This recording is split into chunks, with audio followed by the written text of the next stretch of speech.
जी नाज़रीन, मैं बात कर रहा हूँ एक ऐसे खुशनसीब शख्स की जिसे एक नहीं, दो नहीं, 10 नहीं, पूरे 40 साल, जी हाँ पूरे 40 साल और 6 माह खाना काबा के अंदर सफाई करने का शर्फ हासिल हुआ। इनके पास खाना काबा के ऐसे ऐसे तबरुकात मौजूद हैं जिन्हें देखकर यकीनन आपकी आंखें भी नम हो जाएंगी।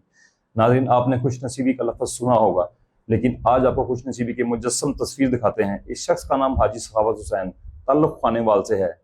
ये शख्स जब 12 साल का था तो इसके घर के हालात अच्छे न थे। किसी ने इसे अपना बेटा बनाया और ये किसी का बेटा बनकर मुख्तलिफ ममालिक से होता हुआ जब पहुंचा सऊदी अरब।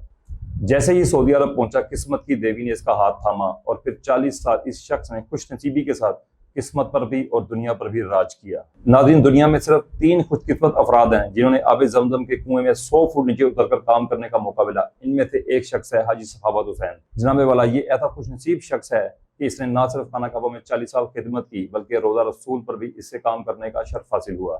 इस शख्स ने वहां पर भी मुरम्मती के तौर पर काम किया। हद तक इसने ये भी बताया कि रोजा रसूल सल्लल्लाहु अलैहि वसल्लम के अहाते में जो टाइल्स लगी हैं, मैंने वो भी तब्दील की हैं, और मैंने 2 मरतबा खाना काबा का जो सोने का दरवाजा है इसे भी तब्दील किया है।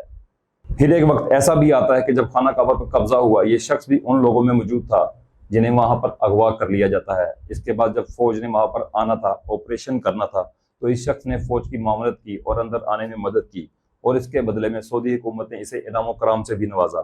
नाज़रीन, इस शख्स के बाद खाना काबा के ऐसे ऐसे कीमती तबरुकात मौजूद हैं जिन्हें देखकर आपकी आंखें भी नम हो जाएंगी। वो तबरुकात जिन्हें देखना या फिर छूना हर मुसलमान के लिए सादत समझा जाता है। इस शख्स के पास खाना काबा के अंदर की मिट्टी, क्योंकि ये वहां पर सफाई करता था तो इसके पास वो मिट्टी मौजूद है। खाना काबा के अंदर की लकड़ी, खाना काबा के गिलाफ के धागे, गिलाफ काबा का टुकड़ा भी मौजूद है।